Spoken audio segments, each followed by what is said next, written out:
Hello hi नमस्कार सगळ्यांना, स्वागत आहे तुमचं व्लॉग विथ माधुरी या नवीन चॅनलमध्ये। आणि ह्या चॅनलवर सुद्धा असंच सपोर्ट आणि प्रेम असू द्या अशी अपेक्षा करते। कायम पाठीशी उभे राहा अशी अपेक्षा करते मंडळी। आणि कुठून ना कुठून तरी एक नवीन सुरुवात करायची असते आणि पहिल्यांदाच आपल्याला सगळं काही येते असं नाही। कुठेतरी माणूस चुकतो आणि तिथूनच नंतर नवीन शिकतो। असं नाही की आपण पहिलाच प्रयोग केलो आणि पहिलाच प्रयोग यशस्वी झाला। आपण नाही का शाळेमध्ये एक्झाम देतो, परीक्षा देतो, परीक्षेमध्ये तर आपण हमखास पास होतो, पण असे पण काही विद्यार्थी असतात की जे पहिल्या चान्समध्ये पास होत नाही। पण पास होत नाही म्हणून ते प्रयत्न करणं सोडून देतात का, पुन्हाहून नव्याने फॉर्म भरतात, पुन्हाहून नव्याने एक्झाम देतात आणि यशस्वी होतात, पास होतात। असं नाही की फेल झालो म्हणून आपण ती गोष्ट सोडून द्यायची। चला, माझा एक चॅनल सक्सेस नाही झाला, पण मी म्हटलं बघू आता ट्राय करून बघूया। त्यावेळेस तर मला तेवढं काही माहीत नव्हतं, एडिटिंग कसे करतात, काय कसे करतात ते पण माहीत नव्हतं। एक जनरली मी चालू करायचं म्हणून केलं होतं। एकतर काय आपल्या यूट्यूबच्या माध्यमातून आपल्या आठवणी जपून ठेवल्या जातात असं मला तरी वाटते। त्याच उद्देशाने मी तो चॅनल चालू केला होता। एवढा मला काही नॉलेज नव्हता की आपली इन्कम होते, अर्निंग होते वगैरे म्हणून। पण नंतर समजलं की आपली अर्निंग होते, इन्कम पण होते वगैरे वगैरे, अशा बऱ्याच अशा गोष्टी समजल्या। असं पण नाही की व्हिडिओ टाकल्या आपल्याला सगळं काही भेटेल, जसे सबस्क्रायबर भेटतील, व्ह्यूज भेटेल, वॉच टाईम भेटेल, असं पण काही नाही।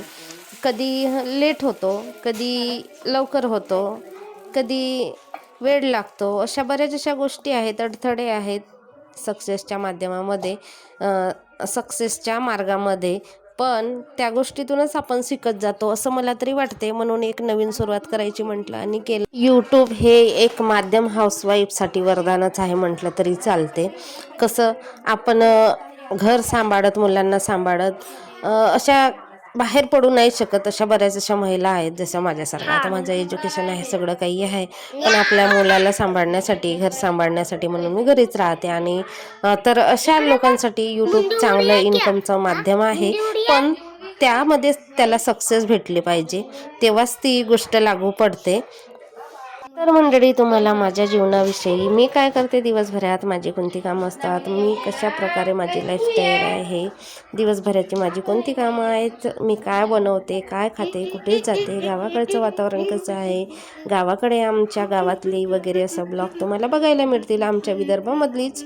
आणि मी आहे गोंदियाची, तर आमच्या भागातलं वातावरण, रेसिपीज, स्थळं, म्हणजे मी जिथे गेली तिथले मी शूट करून नक्कीच व्हिडिओ म्हणजे ब्लॉग बनवणार आहे आणि टाकणार आहे। तर कायम सपोर्ट असू द्या अशी अपेक्षा करते। आणि इथून पुढे ह्या चॅनलवरती कंटिन्यू येतील ब्लॉग, एवढा मी प्रयत्न करेन।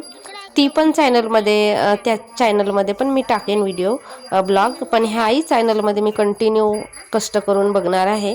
बघू आता सक्सेस मिळतो की नाही, प्रयत्न करणे आपल्या हातामध्ये आहे। कधी कधी काय होते ना, प्रयत्नाला जर नशिबाची साथ मिळाली ना तर उत्तम, सोन्याची संधी चालून येते म्हटलं तरी चालते। पण कधी कधी असं होत नाही, आपण प्रयत्न करतो पण नशिबाची साथ मिळत नाही, किंवा वेळ चांगली नसते असं म्हणायला हरकत नाही। वेळ, नशिबाची साथ आणि प्रयत्न, आपले कष्ट जर यांचा सगळ्यांचा मेळ बसला तर नक्कीच यशस्वी होतो माणूस। आणि हो, घरच्यांचा सपोर्टसुद्धा तेवढाच महत्त्वाचा असतो प्रत्येक कामामध्ये, कुठल्याही गोष्टीमध्ये। कुटुंबामध्ये भरपूर मेंबर आहेत, पण आम्ही जिथे राहतो तिथे तुम्हाला 3च मेंबर दिसतील, ते पण रुद्रांशचे पप्पा कधी दिसत नाही, यांना नाही आवडत व्हिडिओमध्ये वगैरे यायला, फक्त मी आणि माझा मुलगा एवढंच दिसतो तुम्हाला। तर सपोर्ट करा, लाईक करा, कमेंट करा, आणि चॅनल नवीन आहे त्याच्यामुळे भरभरून सपोर्ट करा आणि चॅनलला सबस्क्राईब करा, हीच माझी कडकडीची विनंती आहे। आणि असे डेली ब्लॉग तुम्हाला ह्या चॅनलवरती बघायला मिळतील। तर भेटू पुन्हा नवीन व्हिडिओमध्ये, नवीन ब्लॉगमध्ये। तोपर्यंत सगळ्यांना नमस्कार आणि धन्यवाद।